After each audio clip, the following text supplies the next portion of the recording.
Bom dia, meus irmãos, meus amigos aqui do nosso grupo Grãozinhos no Caminho, do nosso canal do YouTube. Sejam todos bem-vindos mais uma vez, mais uma terça-feira, ao nosso pequeno estudo. Nossa leitura do Evangelho segundo o Espiritismo, do Livro dos Espíritos, nossos grãozinhos no caminho dessa terça-feira. Os grãozinhos trazem para a gente hoje ainda o capítulo 27, Pedi e Obtereis, Eficácia da Prece. O que quer que seja que pedirdes na prece, crede que o obtereis, e vos será concedido. São Marcos. Há pessoas que contestam a eficácia da prece e se baseiam no princípio de que, conhecendo Deus nossas necessidades, é supérfluo expô-las. Acrescentam ainda que, tudo se encadeando no universo por leis eternas, nossos desejos não podem mudar os decretos de Deus. Sem nenhuma dúvida, há leis naturais e imutáveis que Deus não pode derrogar segundo o capricho de cada um. Mas daí a acreditar que todas as circunstâncias da vida estão submetidas à fatalidade, a distância é grande. Se assim fora, o homem não seria senão um instrumento passivo, sem livre-arbítrio e sem iniciativa. Nessa hipótese, não teria senão que curvar a cabeça sob o golpe de todos os acontecimentos, sem procurar evitá-los. Não deveria procurar desviar o raio. Deus não lhe deu o discernimento e a inteligência para deles não se servir, a vontade para não querer, a atividade para permanecer inativo. Estando o homem livre para agir num sentido ou noutro, seus atos têm para ele e para os outros consequências subordinadas àquilo que faz ou deixa de fazer.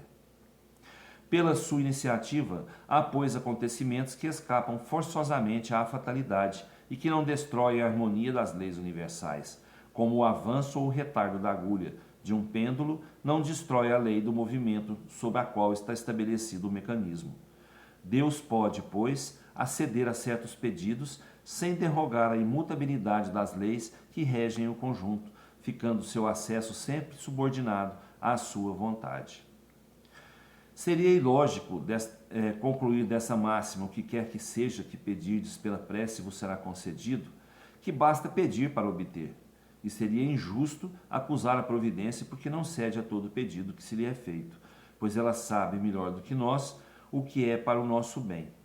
O mesmo ocorre com um pai sábio que recusa ao filho as coisas contrárias aos interesses deste. O homem geralmente não vê senão o presente. Ora, o sofrimento é útil à sua felicidade futura. Deus o deixará sofrer, como o cirurgião deixa o doente sofrer uma operação que deve conduzi-lo à cura. O que Deus concederá se dirige a ele com confiança é a coragem, a paciência e a resignação. O que concederá ainda são os meios de sair por si mesmo da dificuldade, com a ajuda das ideias que são sugeridas pelos bons espíritos, deixando-lhes assim o mérito. Assiste àqueles que ajudam a si mesmos, segundo essa máxima: ajuda-te que o céu te ajudará. E não àqueles que tudo esperam de um socorro estranho, sem fazer uso das próprias faculdades. Mas geralmente prefere-se ser socorrido por um milagre, sem nada fazer. Gente, Deus sabe tudo aquilo que a gente precisa.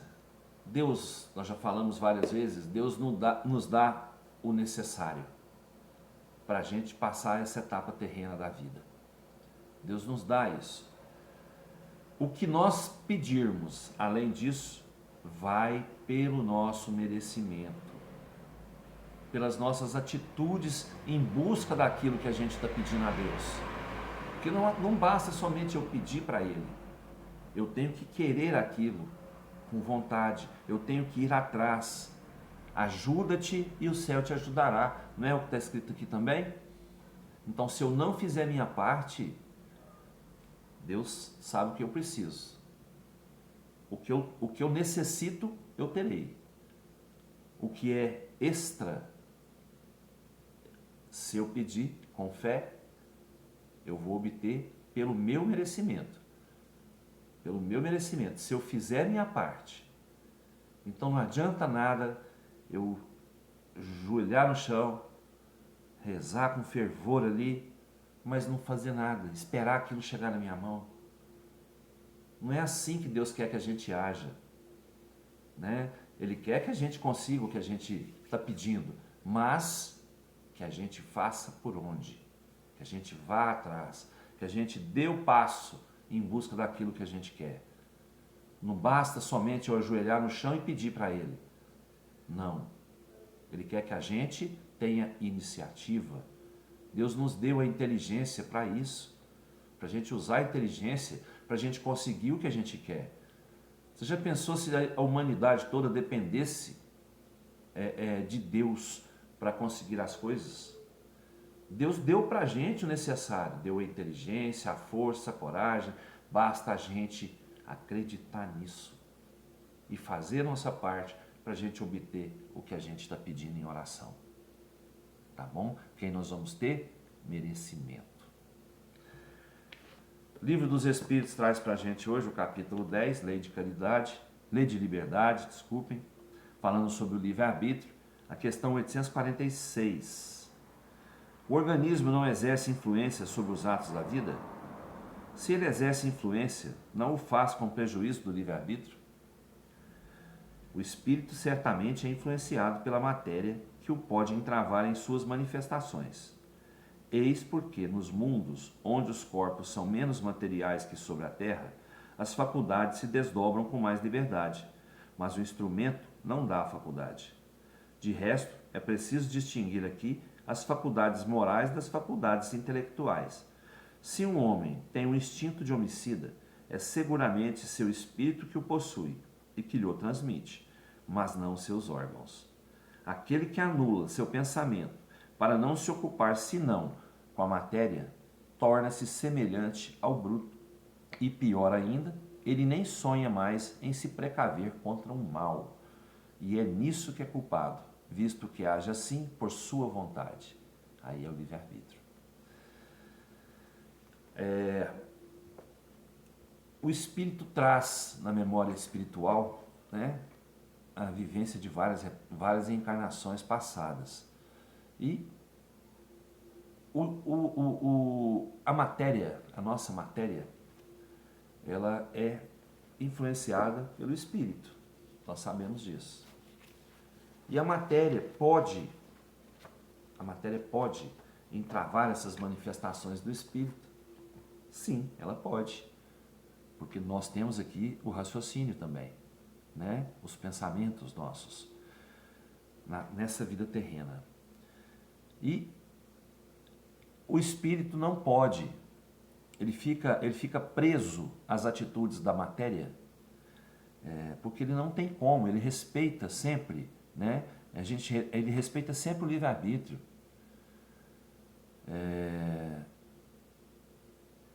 A gente tem que tomar muito cuidado em pensar mais na matéria do que no espírito. Porque a partir do momento que a gente dá mais atenção à matéria, a gente esquece que o espírito está aqui na Terra é para evoluir, é para crescer.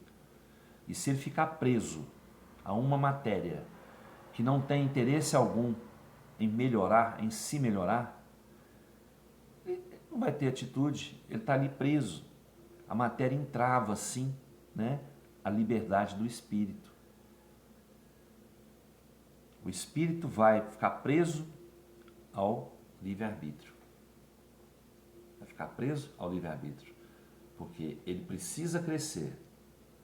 A matéria precisa crescer intelectualmente. O espírito precisa crescer moralmente, intelectualmente. Tá certo? Então vamos tomar muito cuidado, né, com nosso espírito. Porque nós todos somos espíritos encarnados e nós precisamos crescer moralmente, né, intelectualmente, para que a gente possa levar para a próxima vida aquilo que a gente está aprendendo aqui nessa vida. Desejo a todos uma ótima terça-feira, com paz, com amor, com sabedoria, com paciência, né? Muita força, muita fé e vamos lá trabalhar, fazer por onde a gente conseguir aquilo que a gente está querendo. Tá certo? Que Jesus nos abençoe.